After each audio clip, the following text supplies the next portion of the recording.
नमस्कार दोस्तों, न्यूज डंका हिंदी में आप सभी का स्वागत है। कांग्रेस नेता भारत जोड़ो यात्रा की खूब तारीफ कर रहे हैं।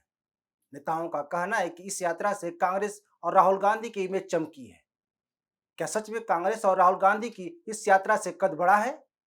अगर ऐसा होता तो गुजरात में क्या कांग्रेस 17 सीटों पर सिमट जाती? अगर राहुल गांधी की इतनी ही चमक होती तो मेघालय कांग्रेस नेता पार्टी छोड़ देते? अगर राहुल गांधी की इतनी ही राजनीति धमक होती तो तेलंगाना में कांग्रेस नेता पार्टी छोड़कर अलग राह पकड़ लेते? ये वे सवाल हैं जिसका कांग्रेस न जवाब देना चाहेगी और न राहुल गांधी। जब इस संबंध में उनसे पूछा जाएगा तो बीजेपी और संघ की बात घुसेड़कर गड़े मुर्दे को उखाड़ेंगे। राहुल गांधी अच्छी तरह से जानते हैं कि कांग्रेस अब अपने अंतिम दौर में है। अब कांग्रेस में पहले वाली बात नहीं रह गई। अब कांग्रेस कुछ ही राज्यों में सिमट कर रह गई है। केवल कांग्रेस का नाम जिंदा है, कांग्रेस की राजनीति नहीं। बावजूद इसके न राहुल गांधी और न उनके नेता कुछ समझने को तैयार हैं। वहीं उल्टा सीधा बयान देते रहते हैं और पार्टी की लुटिया डुबोते रहते हैं। कांग्रेस के वे नेता जो यह कहते हैं कि भारत जोड़ो यात्रा बड़ा चमत्कार कर दिया है, वे अब चाटुकारिता पर उतर आए हैं। वही भारत जोड़ो यात्रा राजस्थान में है, जहां यह यात्रा 100 दिन पूरी की है। अब बताया जा रहा है कि इस यात्रा का अगला पड़ाव दिल्ली होगा। इस यात्रा को 9 दिन के लिए आराम दिया जाएगा। ये 9 दिन राहुल गांधी विदेश में बिताएंगे। कहा जा रहा है कि राहुल गांधी नए साल का जश्न विदेश में मनाएंगे। हम अपनी पिछली वीडियो राहुल गांधी का विदेश में जश्न इसके बारे में विस्तार से बता चुके हैं। बहरहाल हम राहुल गांधी के उस बयान के हवाले से सवाल पूछना चाहते हैं कि नफरत कौन फैला रहा है, कांग्रेस, बीजेपी या संघ? यह कांग्रेस और राहुल गांधी को कुतर के साथ नहीं बल्कि तर्क के साथ जवाब देना चाहिए। पर अफसोस कांग्रेस का यह झूठ उसे ले डूबेगा। तो सोमवार को राहुल गांधी राजस्थान के अलवर में कहा कि मैं नफरत के बाजार में मोहब्बत की दुकान खोल रहा हूं। राहुल गांधी मोहब्बत की कितनी दुकान खोलेंगे यह तो आने वाला समय ही बताएगा। लेकिन राजस्थान के विधानसभा चुनाव में तीसरी बार मोहब्बत की दुकान खुलेगी कि नहीं यह देखना होगा, क्योंकि 2023 में राजस्थान के साथ लगभग 9 राज्यों में विधानसभा चुनाव होने हैं। उसके बाद 2024 के लोकसभा चुनाव में पता चलेगा कि राहुल गांधी की कौन सी दुकान खुलेगी और वो खुद दुकान खोलने लायक है कि नहीं। तो राहुल गांधी खुद को प्रेम पुजारी घोषित कर चुके हैं, इसके सबूत की अब जरूरत नहीं है।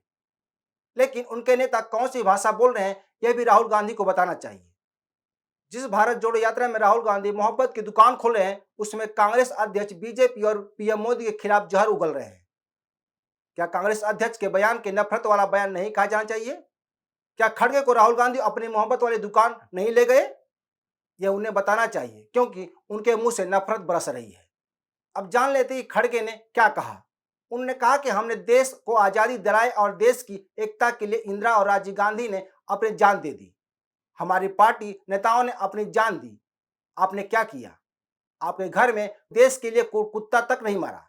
क्या किसी ने कोई कुर्बानी दी? नहीं। कांग्रेस से पूछा जाना चाहिए कि क्या केवल कांग्रेस ही देश को आज़ाद कराई? क्या आज़ादी दिलाने भारत के लोगों का हाथ नहीं है? क्या भगत सिंह, चंद्रशेखर आजाद का खून नहीं बहा? कांग्रेस का झूठ देश को गर्त में ले जा रहा है। कांग्रेस देश को आजाद कराने में केवल गांधी परिवार का ही नाम लेती है। उसे बताना चाहिए कि भगत सिंह, राजगुरु किस समय फांसी पर चढ़े, अंग्रेजों की गुलामी के समय या आजादी के बाद? कांग्रेस के झूठ की वजह से ही भारत की संस्कृति और इतिहास का सही सही उल्लेख नहीं मिलता है। कांग्रेस को बताना चाहिए कि महात्मा गांधी के पीछे चलने वाली भीड़ कहाँ की थी। कांग्रेस को इस बारे में बताना चाहिए कि वे लोग कौन थे। खड़गे की तरह कांग्रेस के एक और नेता, केंद्रीय मंत्री स्मृति ईरानी को लटके झटके वाली कहा। यह वही कांग्रेस नेता हैं जिन्होंने 2014 के लोकसभा चुनाव में बनारस से नरेंद्र मोदी के खिलाफ चुनाव लड़ा था और जमानत जब्त हो गई थी। इससे पहले भी अजय राय कई विवादित बयान दे चुके हैं।